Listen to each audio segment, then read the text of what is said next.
เบาอยู่เตียง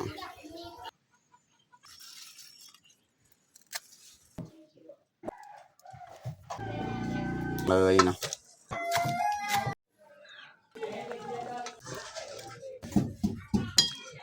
เครียดพี่น้อง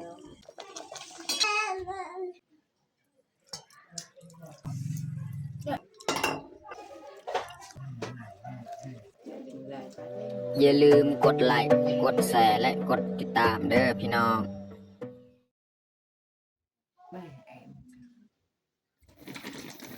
ครับสบายดีแล้วก็สวัสดีเบิร์ดสู่ครูสู่คนยินดีต้อนรับเขาสู่สองบ่าวยึงแล้วก็สำหรับมื้อนี้แมนข่อยสิพาทุกคนมาเบิ่งเอาสิมาตากข้าวเพราะมื้อนี้นี่เบิ่งบรรยากาศยามเช้าๆนี่น่าจะแดดมื้อนี้แล้วก็ครอบครัวในหมู่บ้านบ้านเฮานี่บางครอบครัวนี่เขาจะตากข้าวเพราะว่ามื้อนี้นี่น่าจะแดดเพราะว่าหลายมื้อแล้วอยู่บ้านเฮานี่ฝนตกตลอดเนาะมันบดตลอดบ่มียามแดดเขาน้ำก็ตากบ่ได้แล้วก็มื้อนี้นี่น่าจะหลายครอบครัวมาตากข้าวเพราะมันแดดเบิ่งบรรยากาศเพราะว่าเมื่อคืนนี่เบิ่งท้องฟ้ามีเดือนดาวออกน่าจะแดดมื้อนี้เนาะแล้วก็เฮาสิมาตากข้าวเลยข้าวเปลือกตากไว้เฮาก็ยัดใส่กระสอบเฮาก็เอามาตำทีละน้อยทีละน้อยเพราะว่าเฮาตากอยู่บอนเคียงของเฮานี่ก็มันเปลืองฟืนเนาะถ้าว่ายามแดดแบบนี้เฮาตากใส่แดดถ้าว่าช่วงยามฝนเฮาก็จำเป็นต้องได้ตากใส่เคียงอยู่นี่ก็เข้าคือกันเฮาตากไว้โอเคมีแต่ทุกคนติดตามเบิ่งติดตามชมกันหน่อยเนาะเฮาสิมาตากข้าวแล้วก็ส่วนเมียนี่ตากข้าวก่อนแล้วจึงไปอยู่ไร่เนาะก็คือเมียลงไปเก็บพืชผักจากไร่นี่แหละแล้วค่อยสิเบิ่งข้าวตากไว้ต้องได้เบิ่งเพราะว่าไก่มักจะมากินพอตากอยู่ในเดินบ้านของเราถ้าว่าเราบ่เฝ้าเราบ่เบิ่งเนาะไก่มันจะมากินข้าวของเราต้องได้เบิ่งแล้วก็เบิ่งลูกสาวนำน้องแพนน้องพลอยแล้วก็มาเฮ็ดอาหารเที่ยงเลยเมียกลับมาจากไร่จังน้อยจึงกินข้าวกันโอเคแต่ทุกคนติดตามเบิ่งติดตามชมกับพวกเราได้ยาวๆเลยอันนี้เมียจะปัดเหงื่อบอนเฮาสิปูผ้าบัด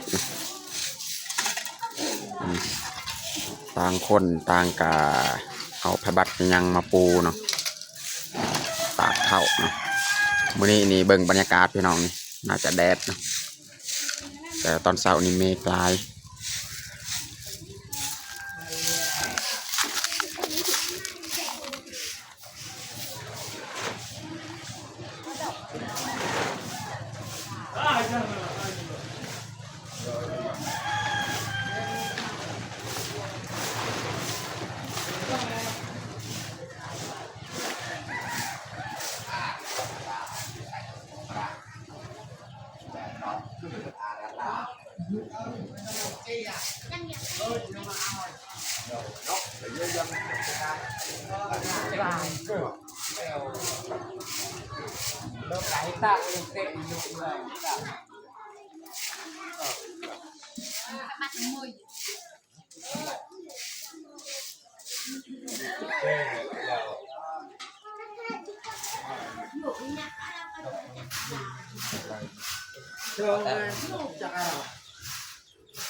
là thằng sạp ta gắn là này cầm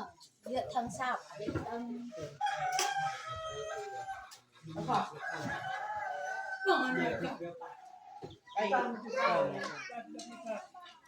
ตอนนี้กาเรียบร้อย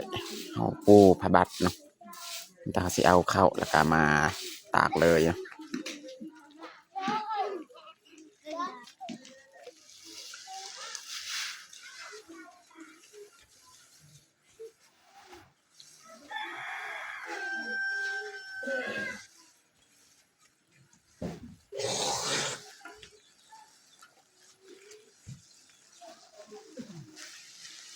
ที่ตากเข้า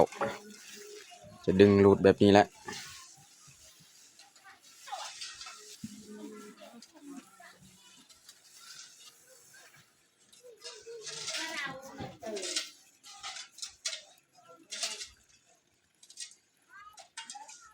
นี่เอากาพืออีกเนาะเคลียร์อีกให้มันทั่วผ้าบัด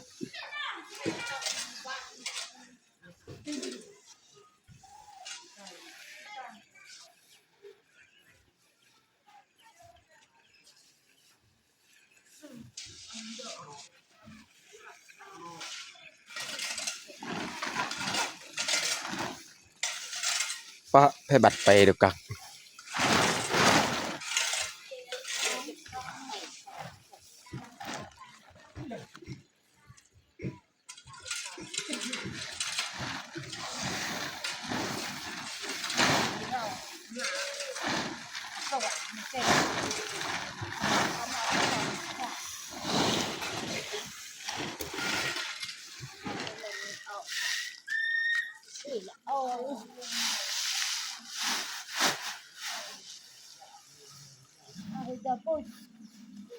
คือตึกก็ยุ่งเศร้าโอ้ย sao ở làm chưa chỉ chặt เขาอันนี้มันอยาก tại vì như Nâu lắm. thương rồi làm này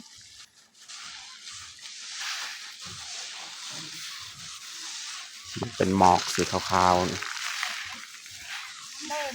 rạc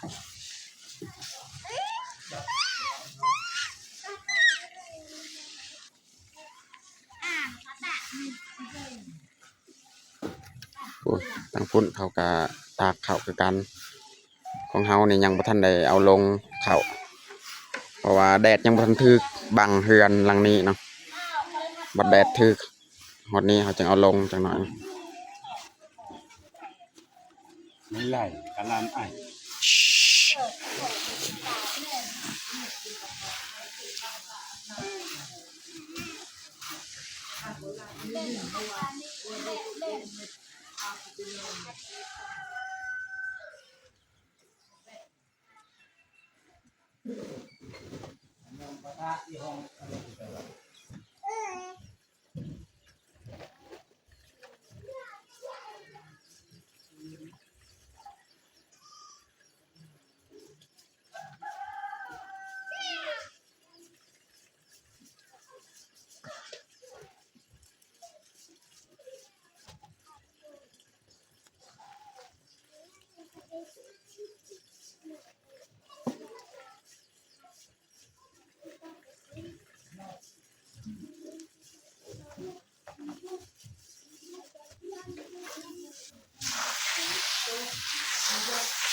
Chị cắt ngay chị vào, chị cắt ngay chị vào.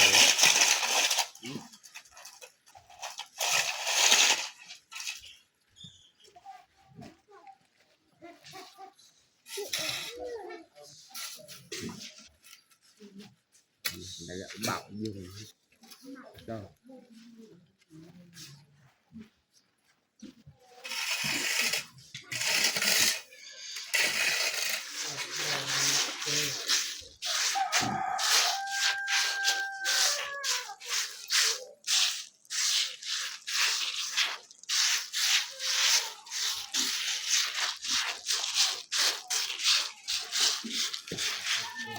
ตอนนี้ก็เรียบร้อยเฮาตากข้าวของเฮา2 ผ้าบัดตัวนี้นี่ยังสิเปียกแน่เบิ่งอยู่เทิงหั่นเฮาตากแล้วเมื่อวานนี่แต่เมื่อวานนี่ก็มันแดดบ่โดนคราวหนึงมันแดดเนาะก็เลยมาต่อมื้อนี้อีกเนาะมาตากใหม่ของเฮานี่จะบางกว่าของคนอื่นป้าแบะนี่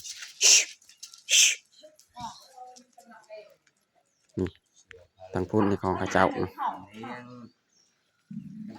ของเฮานี่บางน่าจะแห้งไวกว่าเนาะนี่อันนี้ของเขาตรงนี้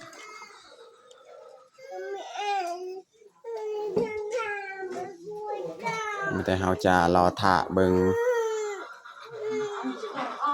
ไก่มันจะมาเนาะเต็มเลยจะตากแต่เขาว่ามื้อนี้มีท้องฟ้าจะแจ่มใสแดดกะพี่น้อง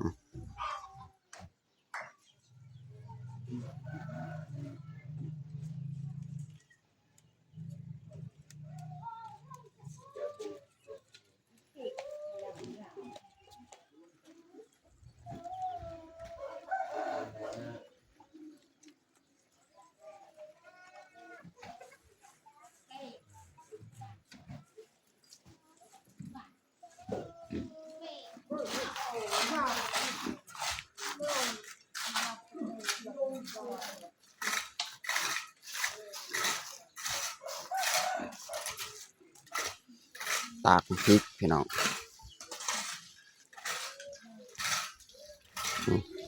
แถวนี้ยังบ่ทันได้ถึกแดดบางเฮือน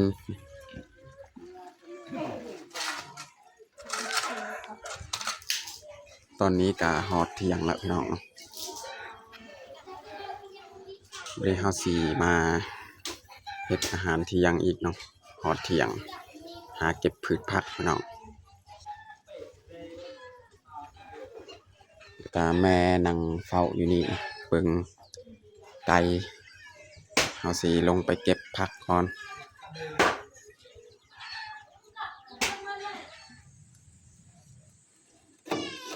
ลองเข้ามาเบิ่งว่าในส่วนครัวนี่มีหยังแด่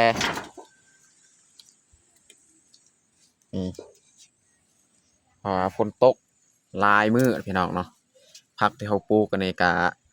เปื่อยเบิดพี่น้องนี่เล่มเก็บผักแถวนี้แหละ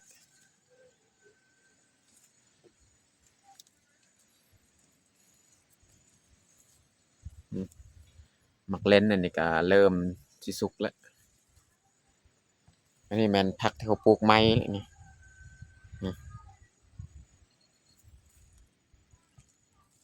นี่เก็บเลยนะผักแถวนี้ก็มี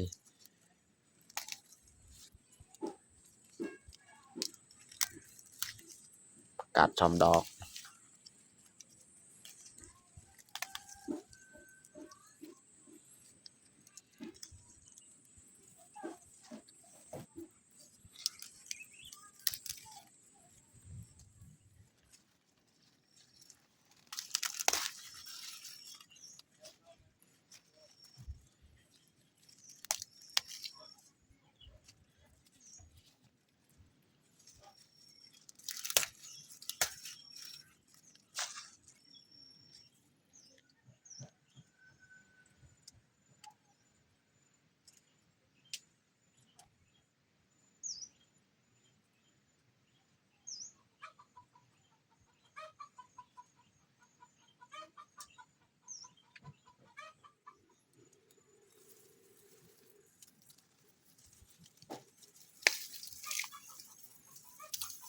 เอาหัวสิไข่พี่น้อง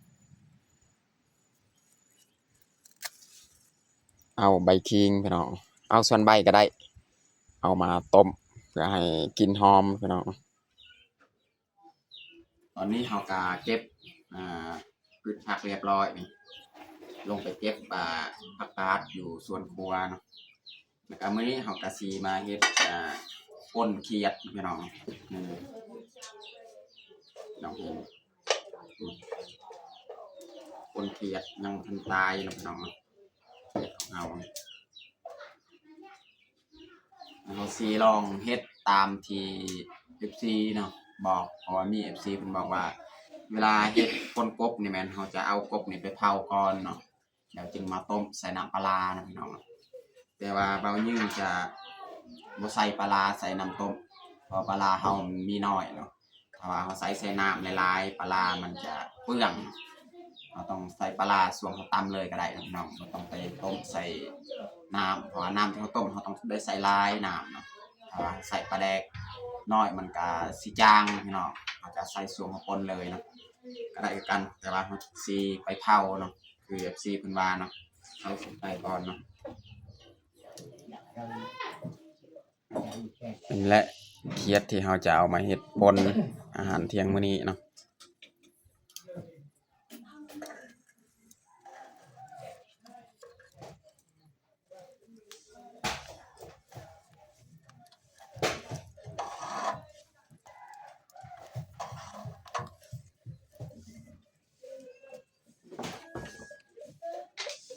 ตอนนี้เราก็เผาเรียบร้อยเขียดของเราเดี๋ยวเราจะไปล้าง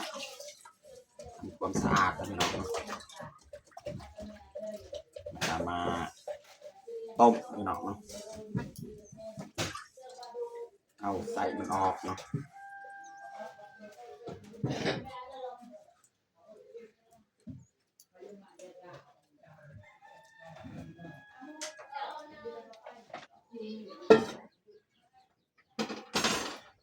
ตอนนี้ก็เรียบร้อยเราทำความสะอาดเขียดของเราวันนี้เราจะใส่น้ำใส่หม้อเราจะมาต้มเลยพี่น้องเนาะ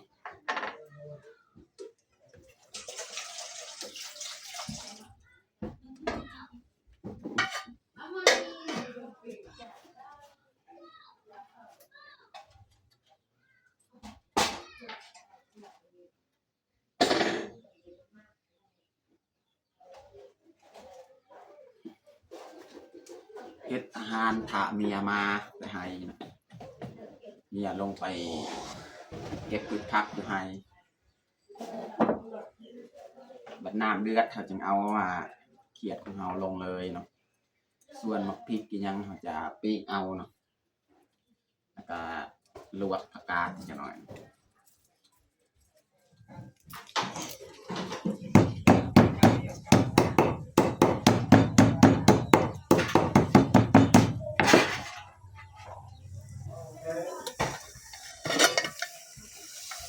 น้ำที่เราต้มนี้ฟดเรียบร้อยพี่น้องเนาะใส่ใบขิงพี่น้องหัวสีไทยแล้วก็เอาเขียดของเราลงเลยเนาะต้มใบเลย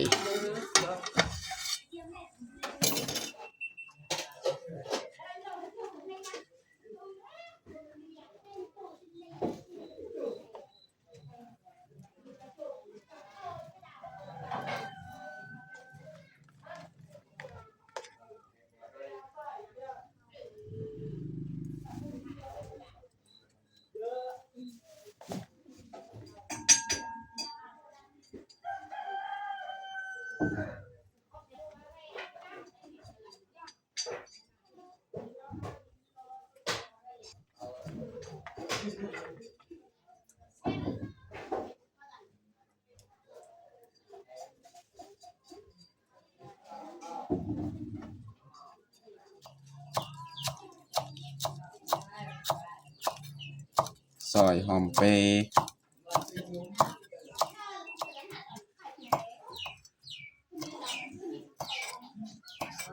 ซอยหอมปอม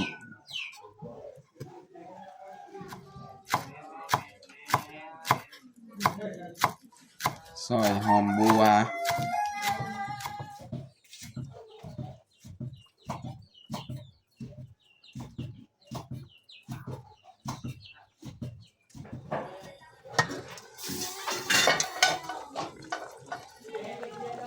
ต้มเขียดของเฮาก็น่าจะสุกแล้วพี่น้องเนาะ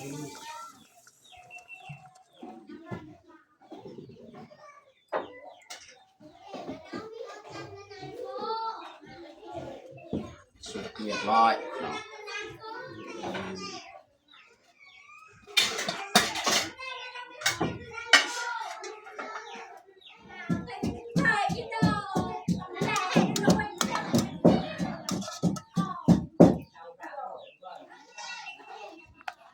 ตักใส่ถ้วยไว้นะพี่น้องเนาะ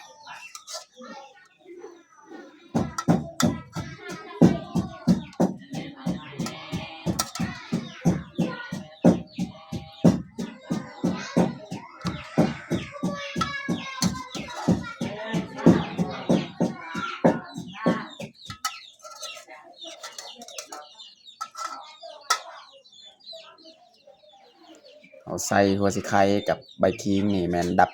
ขาวพี่น้องต้มแบบนี้เนาะ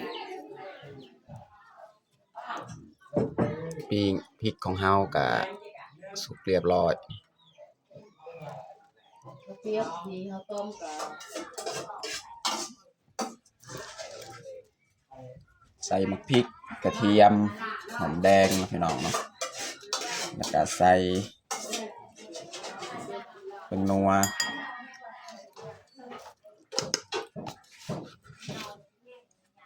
ใส่เกลือเนี่ยน่าจะพอแหละเพราะยังมีปลาแดกอีกจะมาใส่เนาะวันนี้เราจะตำมันก่อนเนาะ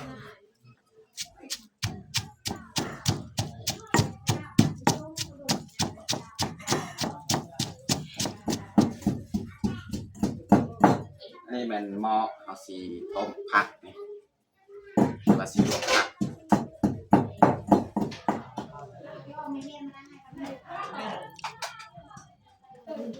วันนี้เราจะตำเลยพี่น้องเนียน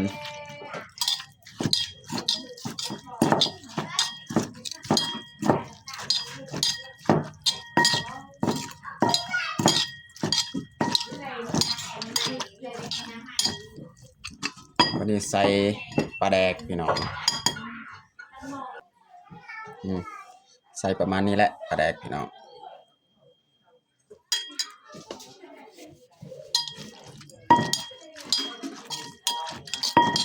จะน้อยจึงเติมน้ำนะพี่น้องเนาะเติมน้ำสัมพอดี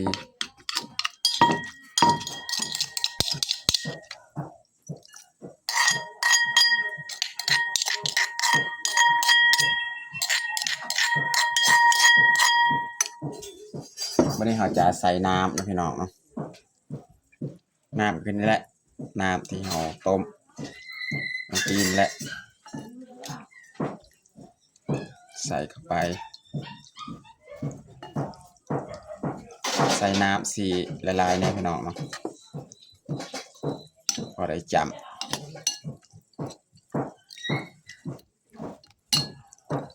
เติมอีกพี่น้องนิดนึงประมาณนี้แหละพี่น้องวันนี้เราสีใส่เครื่องหอมเนาะใส่หอมปลอม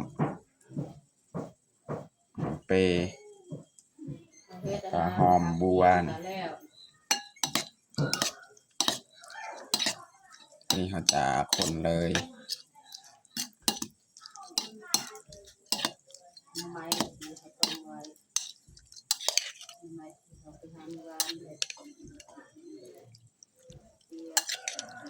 ป่นเคียดพี่น้อง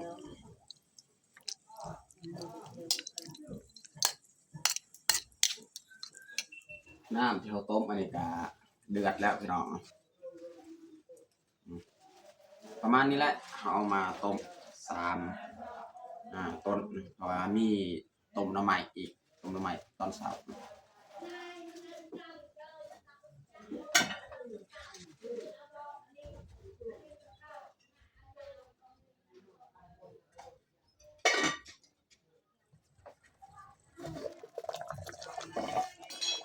สุกเรียบร้อยลวกผักของเฮา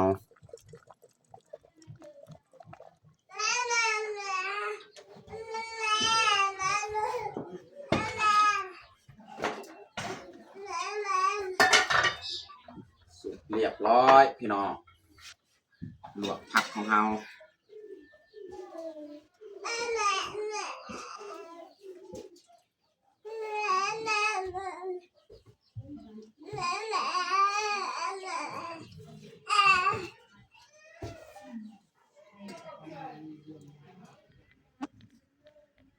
ตอนนี้กาเรียบร้อยเอาแต่งเผาของเฮาเนาะ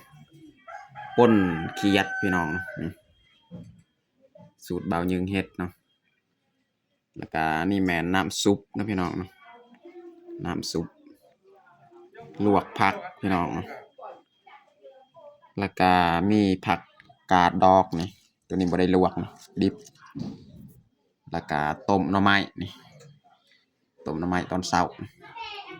สำหรับอาหารเที่ยงของเฮาก็เบิดส่ำนี้แหละ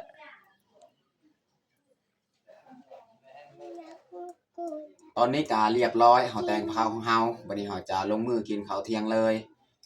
มาทุกคนมากินข้าวเที่ยงนำกันเย้ย่าเปิดน้องพ่อยเอิ้นลุงป้ามากินข้าวมากินข้าวเลี้ยงนำกันข้าวเที่ยงมากินข้าวเที่ยงนำกันมากินข้าวเที่ยงนำกันน้องพ่อยนี่เว้าปีนตลอดบัดเฮากินข้าวเที่ยงนี่แล้วเว้าข้าวแรงอีกบัดกินข้าวแรงนี่เว้าข้าวเที่ยงนี่เอ้ากินเขาเราไม่แล้วจ้ะย่าเอาจังเอา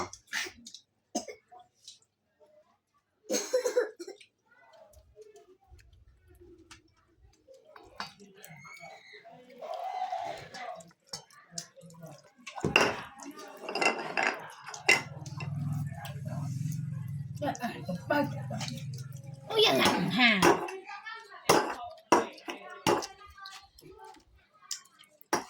พอกินนะคาเครียดไปน้อง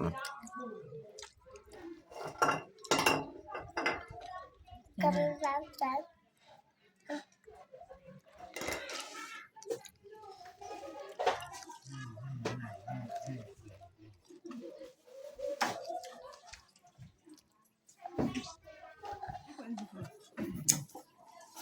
ตัวเนอะ